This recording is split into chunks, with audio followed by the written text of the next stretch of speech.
The story unfolds with Yotsuya fighting some weird-looking creatures which are for his survival. As he's fighting, he condemns the city and says he prefers the sad country to his current city of Tokyo. Back in the classroom, Hakozaki, a mystery girl who is absent almost every day for sports, is plagued with the rumor that she is suffering from a strange illness. Shindo-san, everybody's dream, a cute athletic girl with good grades, has suddenly become close. While Yotsuya is cleaning the board, he becomes suspicious as he sees Shindo-san and Hakozaki together. He wonders how the two of them have become so close. Barely a while after, they seem to not know each other in any way. Suddenly, as he was cleaning the board, a lot of writing started appearing, and before he knew what was going on, he had been transported to a strange land. He sees strange creatures and starts running away. Then he sees Shindo-san and Hakozaki and he tries to ask them what was going on, only for a man with a half head to appear out of nowhere. He declares himself as the game master. He gives Yotsuya a quest to do and he wonders what was happening. Shindo-san and Hakozaki explain the situation to him as much as they can and teach him the basics like how to access his weapons. However, he is still dumbfounded and surprised about everything. At that moment, some goblins start showing up and they fight them off. While fighting a goblin, he comes to the realization that he could die and be revived in 30 seconds. Furthermore, he notices that if he isn't able to be revived, he dies in the strange land and also in the real world. A brief story was given to him of how they found themselves in the land. Apparently, they were strangers before. Then they were given quests to become friends. As a newcomer, he is given the opportunity to spin the wheel in order to determine his powers as a hero. While he anticipates being a very powerful warrior, he's shocked to see that he is a farmer with no reasonable weapons. At this point, Yotsuya asks them what the reward for completing the task is. In response, they reveal to him that he will get the chance to ask the game master some questions. Hearing this, he's angry about the fact that after fighting for his survival, their only compensation would be to ask a question. Hakozaki and Shindo-san tell him that they asked the game master why they were chosen and who were the people that chose them. The response was that the people who chose them were from the future. While they're talking, another creature comes and they all try to fight it. It was established here that Hakozaki had a condition that always made her bones weak, so she couldn't hold her weapons well. Because Yotsuya was trying to understand why she wasn't using her sword while fighting, they were all trying to fight their way through. Unfortunately, Shindo-san was eaten and her head was ripped off her body. She couldn't be revived as usual because she was in the belly of the creature, so she was stuck in the heat of the battle. Hakozaki's hand is also bitten off but it wasn't healing. Yotsuya was terrified and he was looking for every means to level up because what was ringing in his head was the fact that if they died in the strange land, they would also die in the real world. He runs towards the village, pulling Hakozaki with him, as he goes to meet with the village head. On their way there, they were hailed as heroes. They meet with the village head. He introduces himself and gives them a quest to kill some strange creature that he was running from, that is killing his people. Yotsuya knew there was going to be a problem. He had to embrace his fear because he was thinking of Shindo-san, as she was still in its belly. Yotsuya starts walking and Hakozaki is trying to stop him. He then tells her that there is nothing he can do in order to fight this thing and that if they all die, he would be the only one left to go through this hell. Hakozaki then asks where he was going and in response, while walking away, he says he is going to get a higher rank. It happened to be when Yotsuya walked away, he was thinking of what to do to make his rank higher in a bid to be able to save Shindo-san and Hakozaki. This is so that they will be brought back to life as long as Hakozaki is alive. However, her hand that was injured didn't seem to be healing like he had expected it to. He begins to ponder on what exactly he has to do. Then he got an idea to kill as many goblins as he could and he goes to a forest and sees a lot of them and starts to kill them. However, he misses one and he is beating himself up about it and also trying to find it so that he can kill it once and for all. While he's doing that, He senses that Hakozaki is in danger and he starts running to look for her and also can't seem to find her anywhere because the whole place was scanty. As he is running, he realizes that the weird-looking creature has attacked Takozaki. He tries to outrun it but realizes that he has killed all the villagers in the kingdom. Realizing this, he takes his time trying to understand why Hakozaki did what she did. Just then a flashback reveals where she tells Shindo-san her future plan.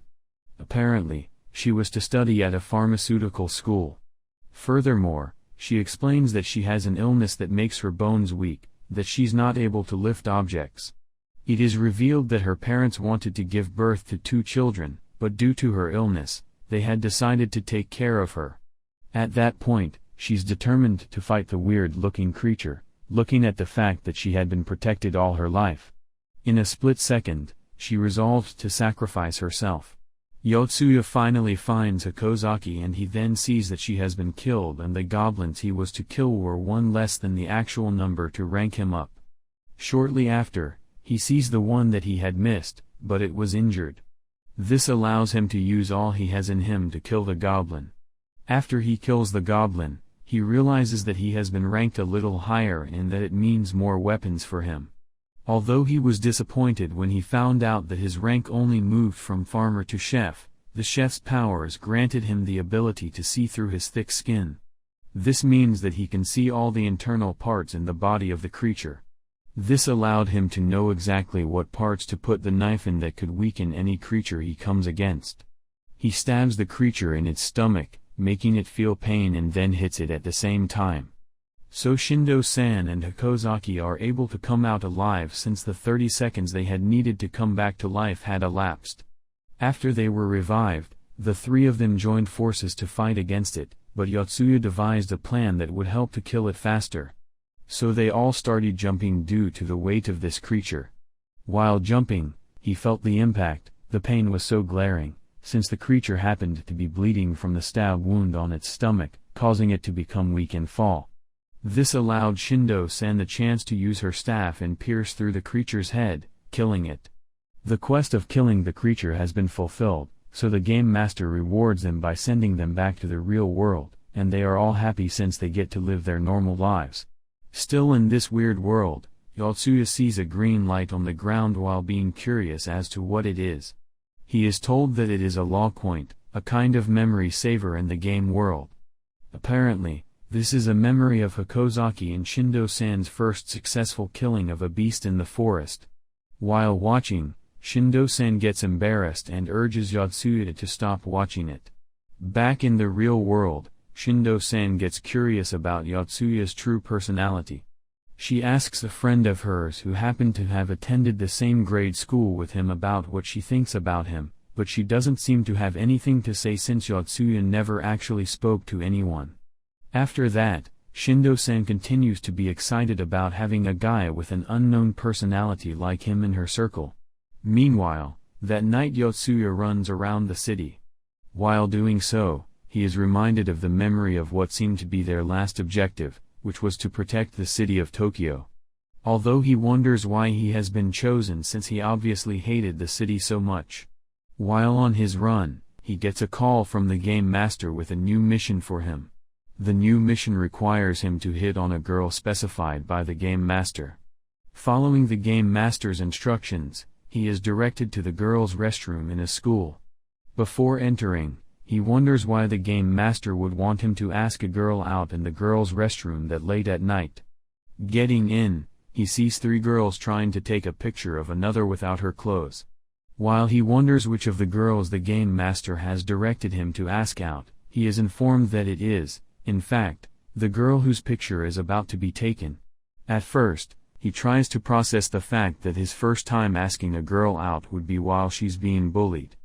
Just then, he feels a sense of responsibility towards the girl and wanting to help her. He takes the phone of one of the bullies and breaks it in 2. He does this thinking this will be a great way to win her over. However, he doesn't seem to be done with just one of the girl's phones. Instead, he does the same for the other 2 girls, assuming that they might have unwanted pictures of his prospective girlfriend. Scared, the girls run out, threatening to call the police. However, Yotsuya doesn't seem so concerned about that but more about Takatate Yuka, his prospective girlfriend. Takatate Yuka, on the other hand, doesn't seem comfortable having him around her, as she assumes him to be a pervert. The next day, Yotsuya is transported into the game world once again. Surprisingly, he sees Takatate there. After the brief introduction by the half-faced game master, the wheel of power is turned and Takatate is given the power of the Heat Wizard. Then they are offered a new quest to deliver goods to Radurbo in 40 days. While they seek to know what goods they are to deliver, the game master disappears, leaving them without an answer. With the game master gone, Yotsuya tries to be friendly with Takatate, but she accuses him of abducting her and calls him a pervert for following her all the way home that night. When she explains all that has happened to the other girls, they join her in seeing Yotsuya as a pervert. Along the way, they are attacked by a dead bug shooting deadly centipedes at them. The demon bug succeeds in killing Yotsuya and Shindo-san. Seeing them dead, Takatate is extra motivated to stand her ground and fight. She recounts how it has been a dream of hers to be a magic hero. Unfortunately, this dream doesn't last long as her magical staff fails her, causing her to be killed by the deadly centipede. At this point, Yotsuya is revived from death. This time he takes no chances and decides to go up against the monster with everything he has. He allows the monster to charge at him and leaps up in the air, landing a blind spot on the monster's body. Just then, he cuts off the legs of the monster, leaving it unable to move. To execute the final blow, he seeks the help of Hokozaki's sword to kill the monster, since he's unable to wield the sword himself. He grabs her hands, allowing her to do it. Later that night, while sleeping, Shindo-san is haunted by the memories of her childhood. It reveals that she hasn't always been the cheerful and loving girl that she currently is. When she wakes up, Yotsuya seeks to know what the memories he had seen at the law point earlier were. Hearing this, she blurts out the fact that she didn't think he was an observant person. Then shockingly, she pleads with him to help her. Shindo-san explains the story of her rough childhood to Yotsuya. She tells him how she had always been called the local bad girl but had changed when she met an older girl who ended up committing suicide due to being bullied repeatedly. Apparently, this older girl had no one she could talk to about it. Shindo-san, on the other hand, had gone through the same thing when she got into elementary school and had to endure it with the help of her friends who always stood by her. However, she recounts having experienced the same feeling when she got into the game world. With her being the only hero at that time, the game master had given her the same rule, stating that if all the players die in the game, they would all be dead in the real world. However, she was the only player at the time, and when she got to meet Hokozaki, she finally had a companion. Furthermore, she begs Yotsuya to not let her die in this garbage world they find themselves in. Still on their quest, Yotsuya and the others arrive at the village they have saved from the troll earlier. However, they find it ruined with no one there. While they are trying to figure out what has happened, they are met by a man who recognizes them as heroes. He informs them that he has been passing by the village for 5 years now and has not seen anyone around. At this point, Yotsuya realizes that the time in the game world definitely moves faster than the time in the real world. Since they had come to the village in hopes of gathering information for their quest, they decide to ask the man if he is familiar with Radadoro. Shockingly, they are informed that Radadorbo is on the edge of the continent, miles away from where they currently are. However, he informs them that they can get there in 30 days with horses but would need 3 times that long to get there on foot. This makes them realize that they have been given an impossible task. Meanwhile, Shindo-san pleads with the man to give them his horse for the trip, but he declines. On the other hand, he informs them about a martial arts tournament coming up in a nearby town of Cordenau, with the award for the winner being 3 horses. After the man leaves, Yotsuya is pleased that they now have a means of going through with the mission. However, he urges them to go through the forest and level up in order to be strong enough for the tournament. While walking past the bushes, Yotsuya notices a sudden movement and urges them to stop. Just then, they are attacked by human bandits. Ready to fight off their attackers, Yotsuya cuts one of the bandits, causing him to have his experience reduced. This makes them realize that they can't attack the humans and would have to flee. However, Shindo-sen stays behind to fight them off. On the bright side, Yotsuya, Taketate, and Hakozaki get to safety with Shindo-sen nowhere to be found. Realizing this, the girls are worried and seek to go back and save her. However, Yotsuya doesn't believe that it is the best way to save her. Instead, he tells them to join him in completing the quest, which would ultimately save them all. Seeing that the girls are insistent on saving Shindo-san, he comes to the conclusion that they split into two groups. While the girls go to save Shindo-san, he proceeds to fight in a martial arts tournament in a bid to get the horses they need. Shortly after they go their separate ways, the girls are captured by the bandits. Meanwhile, Yotsuya advances towards the tournament and kills some goblins along the way in a bid to level up. Fortunately, he gets a chance to spin the Wheel of Power one more time, and this time is given the power of a wizard creature. While he finds his new powers not what he wants, he has no choice but to make do with them. At the tournament, Yotsuya is placed to fight against Kaval the Knight, who finishes him off in 5 seconds. When he returns to life, Kaval is pleased to see that he has returned. Although he is embarrassed that he was defeated, Kaval seeks a favor from her and asks to be given the horses for the trip. However, it doesn't seem to be as easy as he had thought it would be. As a worthy reason for them to consider his offer, he lets them know about the location of the bandits, which they seem to have been searching for a while now. However, he is told that if the raid is successful, he would be given just one horse. Hearing this, he is delighted, as this proves to be a glimpse of hope. Later that night, Yotsuya leads Kaval and the soldiers to the bandit hideout and executes a successful ambush. However, the bandits seem to have a trick up their sleeves. They release a berserker just before fleeing. Seeing the berserker, Yotsuya is terrified. At this point, Kaval draws out her sword, the Sword of Annihilation, and goes up against the monster. Unfortunately for her, the monster proves to be stronger, as it hits the sword out of her hands, leaving her unarmed. This provides an opportunity to strike her. Just in time, Yotsuya jumps in and blocks his attack, then he makes use of his power of persuasion, causing the berserker to look behind him, ignoring them. This allows him a chance to stab the berserker, however, his attempt causes it no pain and instead, it leads to his death. Then, Kaval leaps up and cuts off the monster's head with a sword.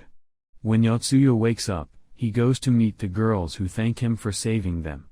After that, when he informs them that he lost the tournament, they get angry. Just then, Kaval provides them with a solution. She demands to be given an extended leave, allowing her to travel with the horses and giving them the horses that they so desperately need. However, she gives them two conditions, one being that they give her the only horse they have, and secondly, that they allow her to train them for a sword fight. With every